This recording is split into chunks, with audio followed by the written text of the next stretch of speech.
সম্মানিত হাজিরিন, জিলকদ মাস অত্যন্ত ফজিলতপূর্ণ একটি মাস। এরপরে আরেকটি অতি গুরুত্বপূর্ণ মাস হল জিলহজ। জিলকদ মাসের পরের মাস কি? জিলহজ। এবং এই জিলহজ মাস আরবি বছরের সর্বশেষ মাস। সেই মাসটা আমাদের সামনে আছে। সেই মাসের অনেকগুলো আমল আছে, ইবাদত আছে। বিশেষ করে সবচেয়ে সেরা একটি আমল আছে কোরবানি। সবচেয়ে সেরা আমল কোরবানি। এরপরে পয়লা জিলহজ থেকে 9 জিলহজ পর্যন্ত এখানে 10 দিন হয়। এই দিনগুলো রোজা পালন করা, এটাও লায়ালিন আশর কোরআনে আছে 10 রাত্রি।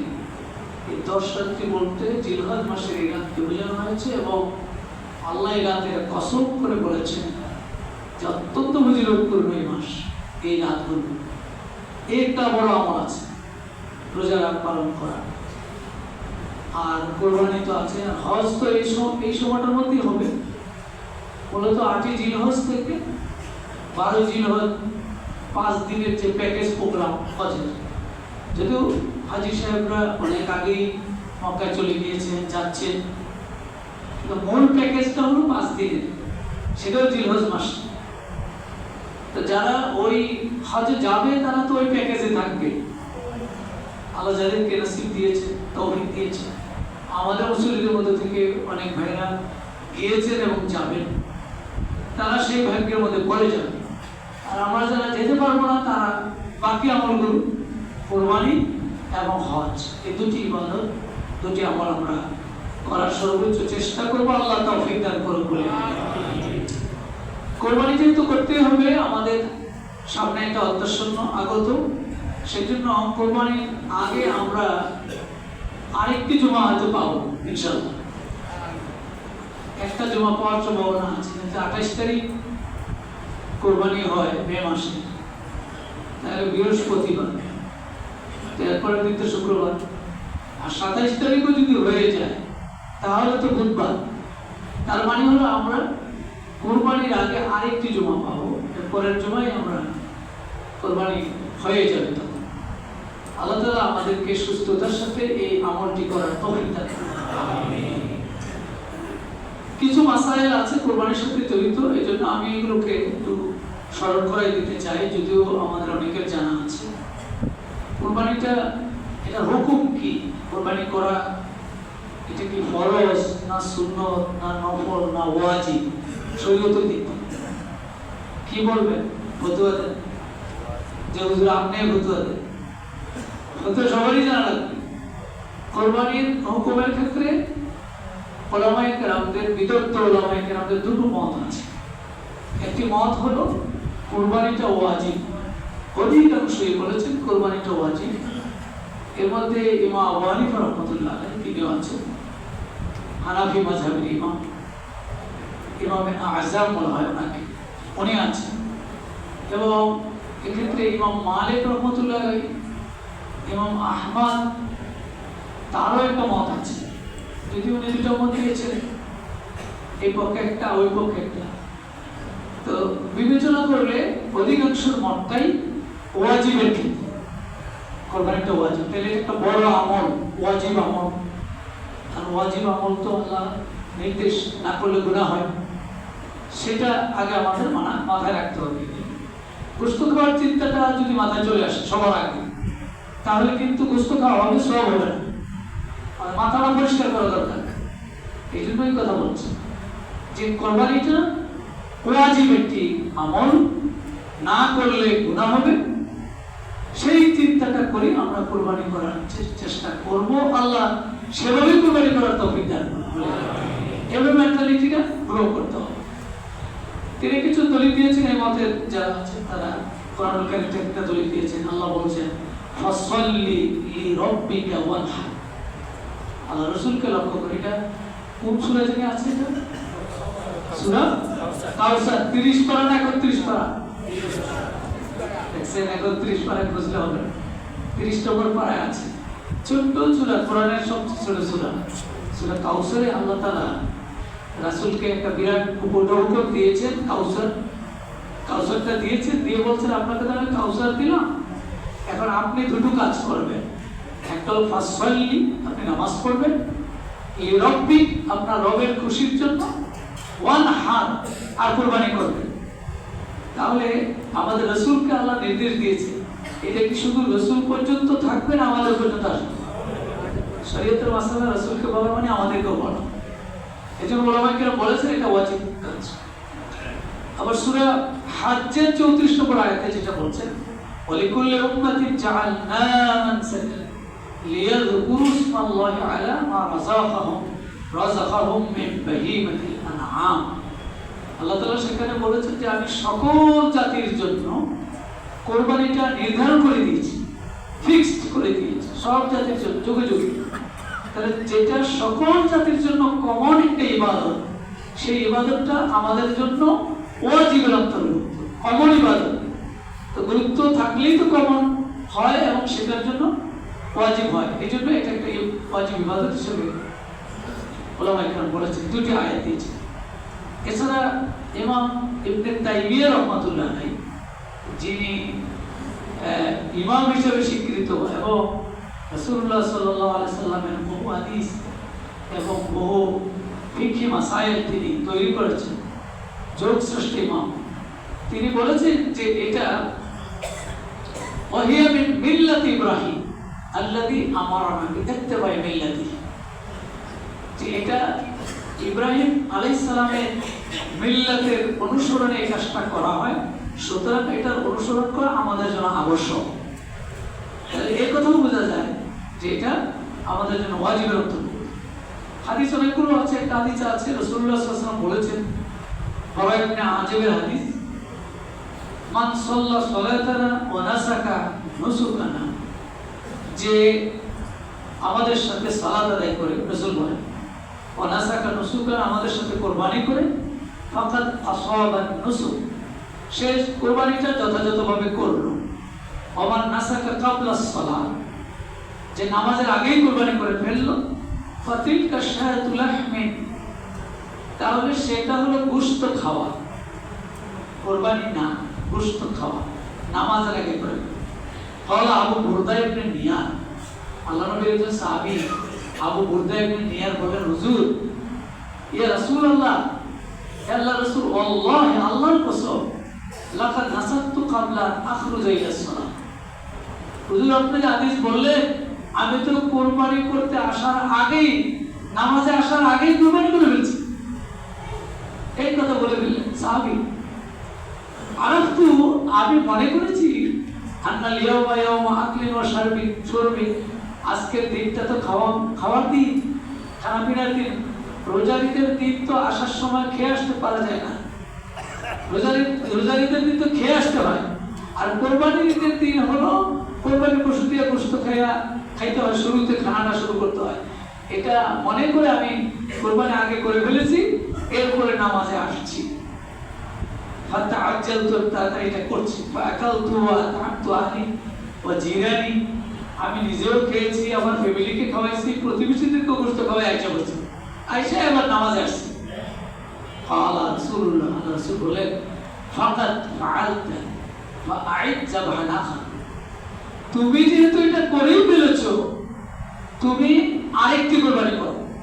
ক্বালা ইয়া রাসূলুল্লাহ, তখন সাহাবী বললেন, হুজুর আমার তো ইন্না ইনদি আনাখান লি খায়রুম মিন শাতি লাহম, আমার তো যে পশুর টার্গেট করেছিলাম সেটা তো কুরবানি করে ফেললাম, এখন আমার বাসায় আছে একটা ছোট বাচ্চা আছে, এটা 6 মাসের বাচ্চা, এরকম ছোট, এটাকে কি আমি কুরবানি করতে পারবো? আসবাব করতে পারবো? ক্বালা, রাসূল বললেন, নাম, এটা করতে পারো। ওয়াহিয়া খায়রু নুসুকি, এটা তোমার জন্য উত্তম কুরবানি হবে। ওয়ালা তুফতি যাযাতুন আন আহাদিন বাহাদা, তবে এই যে ছোট বাচ্চা, 6 মাসের বাচ্চা, দুম্বা, মহিষ, মেষের ছোট বাচ্চা, এটা স্বাস্থ্য ভালো হওয়ার কারণে রাসূল অনুমতি দিয়েছে, তবে তোমার পরে আর অন্য কারোর জন্য নয়। স্পেশালি তোমার জন্য এই মাসালা, এটাকে তুমি করতে পারো। ওলামায়ে কেরাম বলছেন যেহেতু রাসূল তাকে একটা কুরবানি করে ফেলেছে নামাজের আগে, তাকে আবার বলে তুমি আবার কুরবানি করো, তাহলে অবশ্যই কুরবানিটা ওয়াজিবের অন্তর্ভুক্ত, গুরুত্বের দাবি রাখে, সেই জন্য তাকে পুনরায় কুরবানি করতে বলেছেন এই হাদিস। আরেকটি হাদিস আছে, রাসূলুল্লাহ সাল্লাল্লাহু আলাইহি ওয়াসাল্লাম বলেছেন, আবু হুরায়রা হাদিসটি বর্ণনা করেছেন, মান ওয়াজাদা সাআতান, যে ব্যক্তি সামর্থ্য রাখে, ফালাম ইউদাহি, কিন্তু কুরবানি করে না, ফালা ইয়াকরাবান্না মুসাল্লানা, সে যেন আমাদের মসজিদের কাছে না আসে। এটা ধমক, এটা একটা ধমকের সুরে রাসূল কথা বলেছেন। নামাজ কুরবানি করবে না, হ্যাঁ নামাজ কি আবার?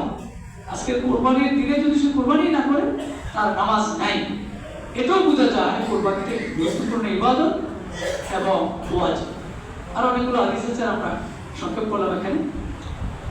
তাহলে কুরবানিটা ওয়াজিবের অন্তর্ভুক্ত, কেউ কেউ সুন্নাত বলেছে, কিন্তু আমরা এতগুলো হাদিস এবং আয়াতের আলোকে ওয়াজিবের মধ্যে থাকি, কি বলে এটা তো অসুবিধা নাই, গোশত তো খাওয়া হবেই, তো হুজুর এটা সমস্যা নাই হুজুর, কারণ এই আমল আমরা করতে রাজি আছি, ওয়াজিব না হলেও করবো হুজুর, যা কর না। তারপরেও আমরা মাসালাটা জানলাম যে আসলে কোরবানি ওয়াজিব, এই ওয়াজিব এবং ইবাদত হিসেবে আমরা এই কাজটা করব। দ্বিতীয় প্রশ্ন হলো কোরবানি কার উপর ওয়াজিব হবে, এটাও একটা মাসালা। এটার ক্ষেত্রে শরীয়তের মেয়ার হলো, মানদণ্ড হলো, যিনি সাহেবে নিসাব হবে, নিসাব পরিমাণ মালের মালিক হবে, সময়সীমা হলো 10 জিলহজ থেকে 12 জিলহজ, এই সময়ের মধ্যে, এতটুকু সময়ের মধ্যে যদি কেউ নিসাব পরিমাণ মালের মালিক হয়, মৌলিক প্রয়োজনের বাহিরে 7.5 ভরি স্বর্ণ কিংবা 52.5 ভরি রূপা অথবা সেই পরিমাণ অর্থের মালিক হবে, তার উপরে কোরবানি ওয়াজিব। মৌলিক প্রয়োজনের বাহিরে, মৌলিক প্রয়োজনের ব্যাখ্যা হলো থাকার ঘর, আরোহণের বাহন, পরিধানের বস্ত্র, যত দামি হোক, কোটি কোটি টাকা দামের হতে হবে। অনেকে এমন আছে না, গড়ি চালায় 1 লাখ 2 লাখ 5 লাখ 10 লাখের দামেরও কিন্তু আছে না, ঘড়ি এটা তো তার পরিধানের বস্ত্রের অর্থ, মানে এটা তার ড্রেস, ঘড়িটাও একটা ড্রেসের অর্থ। এরকম অর্থাৎ পরিধানের বস্ত্র, আরোহণের বাহন, থাকার ঘর, এগুলোকে শরীয়তে আল হাওয়াইজ আল আসলিয়া বলেছে, মৌলিক প্রয়োজন। এর বাইরে যদি সে হিসাব পরিমাণ মালের মালিক হয়, এই সময়ের মধ্যে তার উপর কোরবানি ওয়াজিব। এই হিসাবে কিন্তু অনেকেই পড়ে যায়, কারণ 52.5 তোলা রূপা এর সমান, 52.5 ভরি রূপা আজকালকার বাজারে হিসাব করলে 80,000 থেকে 1 লাখ এর মধ্যে সীমানায় পড়ে যায়। তাই এই টাকা তো বহু মানুষেরই আছে, এগুলো গরিব মানুষ, তারও দেখেন যে লাখানেক টাকা অতিরিক্ত আছে, তাই ওয়াজিব হয়ে গেল। তাহলে ওয়াজিব মনে করি এই কোরবানিটা করতে হবে, তাহলে ইবাদত হয়ে যাবে, সওয়াব হবে, গোশত খাওয়া হবে, সবই হবে। তৃতীয় মাসালা হলো কোরবানি বিশুদ্ধ হওয়ার জন্য কয়েকটি শর্ত শরীয়ত দিয়েছে। কোরবানিটা বিশুদ্ধ হওয়ার জন্য যে শর্তগুলি না হলে কোরবানিটাই হবে না। বা একটা শর্ত হলো পশুর ক্ষেত্রে কিছু শর্ত নির্ধারণ করা আছে। পশুর ক্ষেত্রে একটা শর্ত হলো পশুটা সুনির্দিষ্ট পশু হওয়া। শরীয়ত কোরবানির জন্য নির্দিষ্ট পশু ঠিক করে দিয়েছে। কারণ আপনি যদি মুরগি, বড় মুরগি একটা বাজার থেকে কিনে কোরবানি দিতে হবে, কোরবানি দিয়ে এটা তো নির্দিষ্ট করা হয়নি, শরীয়ত নির্ধারণ করে দিয়েছে। কোরআন বলছে ওয়ালিকুল্লি উম্মাতিন জাআলনা মানসাকান লিয়াযকুরু ইসমাল্লাহি আলা মা রাযাকাহুম মিন বাহিমাতিল আনআম।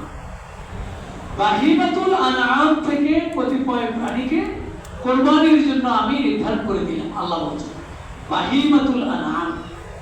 বাহিমাতুল আনআম কি? চতুষ্পদ জন্তু। চতুষ্পদ জন্তুর মধ্যে উলামায়ে কেরাম, হাদিস এবং মুফাসসিরিনে কেরাম ঠিক করেছেন এই চতুষ্পদ জন্তুর মধ্যে 6টি প্রাণী আছে। একটা হলো উট, গরু, মহিষ, ছাগল, ভেড়া, দুম্বা। উট, গরু, মহিষ, ছাগল, ভেড়া, দুম্বা, এই 6টা ফিক্স করা আছে। ইমাম কুরতুবী রাহমাতুল্লাহ আলাইহি তাফসীর কুরতুবীতে বলেছেন আল আনআম হুনা হিয়াল ইবিল ওয়াল বাকার ওয়াল গনাম। তো আনআম যে আল্লাহ বলছেন চতুষ্পদ জন্তুর মধ্যে ওট, গরু, ছাগল এগুলি অন্তর্ভুক্ত। তো ছাগল, ভেড়া, দুম্বা এর মধ্যে আসে, গরু, মহিষ এর অন্তর্ভুক্ত হয়ে যায়, আর ওট তো আলাদা আছে। আর হাদিসে যেহেতু আরো পরিষ্কার করে এই ছয়টাকে নির্ধারণ করা হয়েছে, এর বাহিরে কোরবানি করলে আদায় হবে না, পরিষ্কার। এরপরে পশুর বয়সটা রাসূল নির্ধারণ করে দিয়েছে, এটাও নির্দিষ্ট একটা বয়সের সীমানা আছে।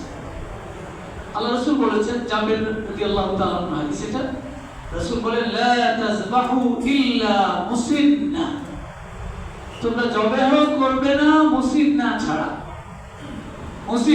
মুসিন্না হলো দাঁতালো, দাঁতালো বুঝেন, যেটা দাঁতে আছে, আমরা জিজ্ঞাসা করি না কয়টা দাঁত আছে, ইল্লা ইয়াসুরা আলাইকুম ফাতাযবাহু যাযাতাম মিনাদ দাওয়ানি। একটা বিকল্প সুরত এখানে রাসূল দিয়েছে, যদি তোমাদের জন্য খুবই কষ্টকর হয়ে যায় তাহলে 6 মাসের মেষ শাবক কোরবানি করতে পারো। যদি আর কোনো উপায় নাই, কোনো পাওয়া যাচ্ছে না, তখন 6 মাসের একটা অপশন রাসূল দিয়েছে, কিন্তু বয়স থাকতে হবে। এই বয়সটার সীমানাটা উটের ক্ষেত্রে রাসূল বলেছেন 5 বছর, আর গরুর ক্ষেত্রে হলো 2 বছর, গরু মহিষ, ছাগল, ভেড়া, দুম্বা এগুলোর জন্য হলো 1 বছর। এই সময়সীমা বলে এখানে 6 মাস বলবো, 6 মাসটা হলো ব্যতিক্রম, কমনটা হলো এটা। 6 মাস তো একেবারে বিপদে পড়ে গেলে না থাকলে এটা অপশন দেওয়া হয়েছে। এবার এখানে কথা আছে যে যেটা 6 মাসের বাচ্চা ঠিকই আছে, কিন্তু দেখতে কিন্তু অনেক স্বাস্থ্যবান, তাহলে সেটাকে বলা হয়েছে। তাহলে কমন বয়স কি? উটের ক্ষেত্রে কয় বছর? 5, গরু 2 বছর, আর ভেড়া, দুম্বা, ছাগল 1 বছর। এটা দেখে কোরবানি করতে হবে, না কিন্তু হবে না, খেয়াল করতে হবে। আর পশুটা ত্রুটি মুক্ত হওয়া, এটাও শর্ত কোরবানির জন্য। ত্রুটি যুক্ত পশু হলে কোরবানি জায়েজ হবে না। হোটেলে খাওয়াই দিতে পারে, আজকাল হোটেলে খাওয়াই দেয় না, মরা করা চান্স, তারপরে হাত নাই, পা নাই, যাই হোক, ঠিক থাকুক না থাকুক, এগুলো মিলে হোটেলে চালাই দিতে পারে। যদি জবাব করতে পারে, আল্লাহ যদি এদেরকে, যারা হোটেল চালান যদি এদেরকে তৌফিক দেন, বা তারা যদি ভালো মানুষ হয় তাহলে জবাই করে দিবে, নাহলে জব ছাড়াও খাওয়াই দিতে পারে, বলে লাভ নাই। কিন্তু কোরবানির ক্ষেত্রে শর্ত হলো ত্রুটি মুক্ত একটি প্রাণী হবে। বারা ইবনে আজিবের হাদিস, এটা রাসূলুল্লাহ সাল্লাল্লাহু আলাইহি ওয়াসাল্লাম বলেছেন, আরবাউন লা তাজুজু ফিল আদাহি, 4টি প্রাণী এমন যাদের কোরবানিতে কোরবানি করা জায়েজ হবে না যদি এমন প্রাণী হয়। কি? আল আওরা আল বাইয়িনু আওরুহা, এমন প্রাণী যেটা অন্ধ এবং তার অন্ধত্ব স্পষ্ট, অস্পষ্ট না, সেটা অন্ধ প্রাণীটা দেখলেই বোঝা যায়। কিছু তো আসলে হয়তো দেখতে নাও বোঝা যেতে পারে, এই জন্য রাসূল পরিষ্কার করেছে যে অন্ততরা স্পষ্ট। এরপরে ওয়াল মারিদাতু আল বাইয়িনু মারাদুহা, এবং এমন রোগাক্রান্ত পশু যেটা রোগটা স্পষ্ট, বোঝা যায় সে যে রোগী। ওয়াল আরজা আল বাইয়িনু যালউহা, এবং এমন পঙ্গু যার পঙ্গুত্ব স্পষ্ট, পঙ্গু মানে হাত নাই, হাঁটতে পারে না, এরকম। আর ওয়াল কাসীরাতু আল্লাতী লা তুনকি, এমন ভাবে সে আহত হয়েছে, আঘাতপ্রাপ্ত হয়েছে, যে আঘাত আর সেরে যাওয়ার কোনো সম্ভাবনা নেই, এমন আঘাত, স্পষ্টভাবে আঘাত।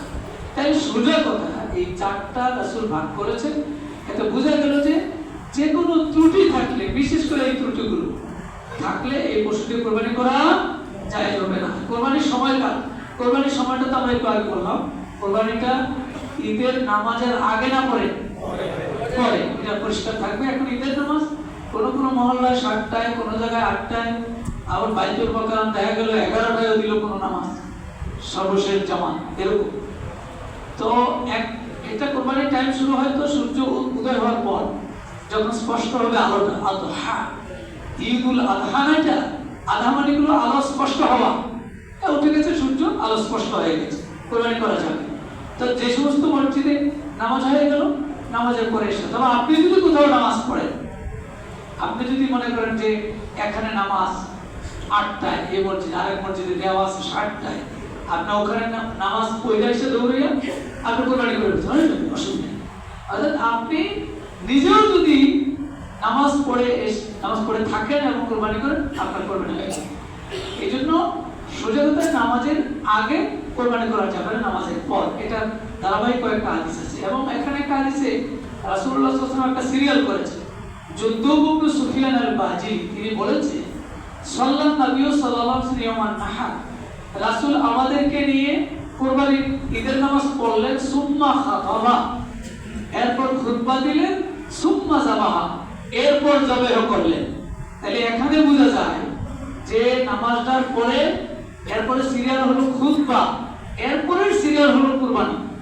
কিন্তু আপনি তাড়াতাড়ির জন্য নামাজটা পড়ে দৌড়, ইমাম সাহেব সালাম একদিকে ফিরেছে, আরেকদিকে ফিরে টাইমও দেয় না, যেহেতু কোরবানি করতে হবে, তাড়াতাড়ি গোশত খাবো না। কিন্তু রাসূলুল্লাহ এটা সিরিয়াল করেছে, নামাজ, খুতবা, এরপরে কোরবানি, এতটুকু সিরিয়াল আমাদেরকে মেনটেন করতে হবে। এরপরে একটা মাসালা আছে, অংশীদারির ভিত্তিতে কোরবানি করা যাবে কি না? আপনারা কি বলেন, যাবে না? না যাবে। ভাগে কোরবানি করলে এই ভাইয়া মারামারি এখন মাসালা চলে। কিন্তু এখানে কয়েকটা হাদিস, আমরা জাবের ইবনে আব্দুল্লাহর হাদিস 3টা, আর আব্দুল্লাহ ইবনে আব্বাস রাদিয়াল্লাহু তাআলা হাদিস একটা, এই 4টা হাদিস আরো আছে। এই 4টা হাদিসই বলতেছে, জাবের বলে যে রাসূল, তিনি বলেন, নাহারনা মা রাসূলিল্লাহ আমাল হুদাইবিয়া, 6ষ্ঠ হিজরিতে হুদাইবিয়ার বছরে আমরা রাসূলের সাথে থেকে কোরবানি করলাম। আল কুদনা সাবা ওয়াল বাকারা সাবা, 7 জনে উট কোরবানি দিলাম 7 ভাগে, এবং গরু কোরবানি দিলাম 7 ভাগে। এই হাদিসটি সহিহ মুসলিম 1318।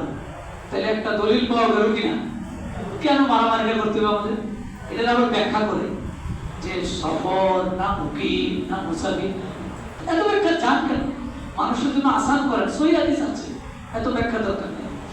এরপরে জাবেরের আরেকটা হাদিস আছে, হাজাজনা মা রাসূলিল্লাহ সাল্লাল্লাহু আলাইহি ওয়াসাল্লাম, আল্লাহর রাসূলের সাথে আমরা হজ করলাম, ফানাহারনাল বাঈরা সাবআ, রাসূল এর সাথে আমরা হজ করলাম এবং উট 7 ভাগে দিলাম, আর বাকারা সাবআ, গরু 7 ভাগে দিলাম। এটা ওসমান হাদিস আছে।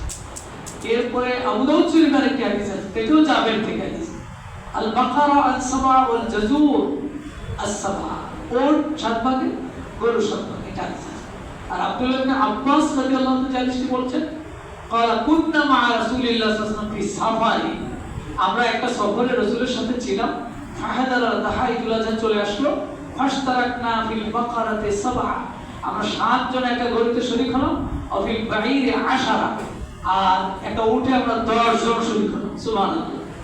তাহলে উটের ক্ষেত্রে কিন্তু 10 পর্যন্ত সীমানা আছে। তাহলে শরীকে বা ভাগে কোরবানি করা শতভাগ জায়েজ, 99 ভাগ না, শতভাগই জায়েজ, অসুবিধা নেই, আপনারা নিশ্চিত করতে পারবেন। আর গরু, ছাগল, ভেড়া, দুম্বা, এগুলি ভাগে নয়, এগুলি একাই দিতে হবে, এটা হাদিসে আছে। যেহেতু রাসূলুল্লাহ নিজে একা একা করেছেন সেখানে আছে, আর এগুলি শরীকে করেছেন, এটা সেই জন্য ভাগে কোরবানি করা যাবে, অসুবিধা নেই। মৃত ব্যক্তির পক্ষ থেকে কোরবানি করা যাবে কিনা একটা মাসালা আসে। এটা মৃত ব্যক্তির পক্ষ থেকে কোরবানি করা যাবে। ইমাম আবু হানিফা রাহমাতুল্লাহ, আহমদ ইবনে হাম্বল, এই 2 ইমামই মত দিয়েছেন যাবে, এবং তারা দলিল নিয়ে এসেছেন হযরত আলী রাদিয়াল্লাহু তাআলা আনহু এর আমল। এটা হানসিন রাদিয়াল্লাহু তাআলা قال রাআইতু আলিয়া, আমি আলী রাদিয়াল্লাহু তাআলাকে দেখলাম, ইউতাহি বিকাফাই, 2টা বকরি জবাই করছেন, ফাকুলতু লাহু মা হাযা, হাস বলেন, আমি তাকে জিজ্ঞাসা করলাম, আলী এটা কি করবে কত? ফাকালা, আলী রাদিয়াল্লাহু বললেন, ইন্না রাসূলুল্লাহ সাল্লাল্লাহু আলাইহি ওয়াসাল্লাম আওসানি, রাসূল আমাকে নির্দেশ দিয়ে গিয়েছেন, ওসিয়ত করে গিয়েছেন, আন উদাহিয়া আনহু, তার পক্ষ থেকে একটা কুরবানি করার জন্য, ফাআনা উদাহিয়া আনহু, আমি তার পক্ষ থেকে কুরবানিটা করছি। সেই জন্য মৃত ব্যক্তির পক্ষ থেকে কুরবানি করা জায়েজ আছে। আর এই হাদিস আছে, আরো হাদিস আছে। কোরবানির গোশত কি 3 ভাগ করতে হবে না 1 ভাগ? এটার মাসালা কি বলবেন? 3 ভাগ না 1 ভাগ? মানে সব নিজেরা খাবেন না ভাগ করে কিছু খাওয়াবেন? এক্ষেত্রে মাসালা হলো, কোরআন শরীফের আয়াত সূরা হজ্জের 28, ফাকুলু মিনহা ওয়া আতইমুল বাইসাল ফাকির। আল্লাহ বলছেন তোমরা কোরবানির গোশতটা খাও, ওয়া আতইমু এবং খাওয়াও আল বাইসাল ফাকির, অসহায় গরিবকে। তাই খাও এবং খাওয়াও। তাহলে এখানে বোঝা গেল এই আয়াতে শুধু নিজেরা খেয়ে ফেলবো এটা কোরবানির গোশতের ক্ষেত্রে সমীচীন ঠিক নয়, ঠিক নয়। এই জন্য নিজেরাও খেতে হবে, খাওয়াতে হবে। কিন্তু এখন ভাগ করা করবে এটা কিন্তু আয়াতে ক্লিয়ার করা হয় নাই। আয়াতে আরেকটা আয়াত আছে এই সূরা হজ্জের 36-এ, ফাকুলু মিনহা ওয়া আতিমুল কানিআ ওয়াল মু'তারা। তোমরা কোরবানির গোশত খাও এবং খাওয়াও। কাকে খাওয়াও? কানিআ ওয়াল মু'তারা, যে হাত পাতে আর যে হাত পাতে না। যে হাত পাতে, যে হাত আছে না এরকম অনেক কোরবানি দেয় না, কিন্তু আপনার কাছে এসে গোশত চাবে না, আপনি খুঁজে খুঁজে তাকে দিতে হবে। আল্লাহ বলছেন যে কোরআনে, আর যে আসলো দরজায় তার তো দিবেই। তাহলে 2টা ভাগ পাওয়া গেল। এখন নিজে খাইলেন আর গরিবকে খাওয়ালেন, আর 3 ভাগ আরেকটা ভাগ খান। আরেকটা ভাগ এখানে নাই, কিন্তু এটা হলো আত্মীয় স্বজনের ভাগ। অর্থাৎ কোরবানির গোশতটাকে আপনি 3 ভাগ করে 1 ভাগ নিজে খাওয়া, আরেক ভাগ গরিব মিসকিনকে দেওয়া, আরেক ভাগ আত্মীয় স্বজনকে দেওয়া, এটা ভালো। কিন্তু কেউ যদি এটা কোনোটাই না করে সবাই নিজে খায়, জায়েজ হবে না? হবে না? এটাও জায়েজ হবে, এটাও জায়েজ হবে। কিন্তু এত খাওয়া দরকার কি? আপনি আল্লাহ যেহেতু অপশন দিয়েছেন এজন্য অন্যকে শেয়ার করা। তবে 3 ভাগ করাটা শর্ত নয়, কিন্তু কেউ যদি করে এটা ভালো, মন্দ না। এটা কোনো মন্দ না, এটা ভালো। কোরবানির পশুর চামড়া হুকুম কি? এখানে অনেকগুলো বিধান আছে। কোরবানির পশুর চামড়াটা, কোরবানির পশুর চামড়া নিজে খাওয়া যাবে না, নিজে ব্যবহার করা যাবে এবং বিক্রিও করা যাবে না। খাওয়াও যাবে না, বিক্রি করা যাবে না। রাসূলুল্লাহ সাল্লাল্লাহু আলাইহি ওয়াসাল্লাম বলেছেন, মান বাআ জালদা উযহিয়াতিহি ফালা উযহিয়াতা লাহু, যে তার কোরবানির চামড়াটা বিক্রি করে দিল তার কোরবানি হবে না। তার মানে বিক্রি করে টাকাটা ব্যবহার করা যাবে না, এটা চামড়া দিয়ে ফেলতে পারলে বেশি ভালো। যে নেন চামড়াটাই নিয়ে নেন, এতিমখানা দিয়ে দিলেন, বিভিন্ন জায়গায় দিয়ে দিলেন, গরিবকে দিয়ে দিলেন, এটা চামড়া নিয়ে গেল। অথবা চামড়া বিক্রি করে নিজে খাওয়া নয়, ওইটাও আপনি গরিবকে দিবেন, সেজন্য অর্থ বানাইয়া দেওয়া, এটা দিতে পারেন। কিন্তু এই চামড়াকে বিক্রি করে নিজে ভোগ করা যাবে না। এবং এখানে হযরত আলী রাদিয়াল্লাহু তাআলা হাদিসটি বর্ণনা করেছেন যে রাসূল বললেন, যে আলী বললেন যে আমাকে রাসূল একটা দায়িত্ব দিলেন কি, যে আমি এই কোরবানির পশুদের কাছে থাকবো এবং কোরবানি করার পরে বস্তুগুলি বিতরণ করব, চামড়া বিতরণ করব। কিন্তু ওয়া আল্লাহ উরতিয়াল জাজ্জার, যিনি কসাই আছেন তাকে যেন এই পশু থেকে মজুরি হিসেবে কিছু না দেই, আমাদের নিষেধ করে দিলেন। তাহলে জাজ্জারকে, কসাইকে মজুরি হিসেবে কোরবানির পশু থেকে বা চামড়া থেকে দেওয়া যাবে না, তাকে অতিরিক্ত দিতে হবে আলাদা আপনার পকেট থেকে, এই পশু থেকে নয়। আপনি গোশত আপনি দান করতে পারেন, মজুরি হিসেবে নয়। কুরবানির সাথে আকিকা জায়েজ আছে কিনা? কুরবানির সাথে আকিকা জায়েজ, এটা 3 ইমাম বলেছেন। ইমাম আবু হানিফা রাহমাতুল্লাহ আলাইহি, ইমাম আহমদ রাহমাতুল্লাহ আলাইহি, ইমাম মালিক রাহমাতুল্লাহ আলাইহি এবং শাফি রাহমাতুল্লাহ আলাইহি, তিনি এই 2 ইমাম বলছেন যে না, কুরবানির সাথে আকিকা নয়। কুরবানি একটা ইবাদত, আকিকা একটা ইবাদত, দুটো আলাদা আলাদা হবে। কিন্তু ইমাম আবু হানিফা এবং আহমদ রাহমাতুল্লাহ আলাইহির মত অনুযায়ী কুরবানির সাথে আকিকা দিলে জায়েজ হবে, অসুবিধা নেই। এখানে অনেকগুলো ফতোয়া কিতাবে রেফারেন্স আছে। তো সম্মানিত হাজিরিন, আমাদের সময় শেষ। তো আমরা এখানে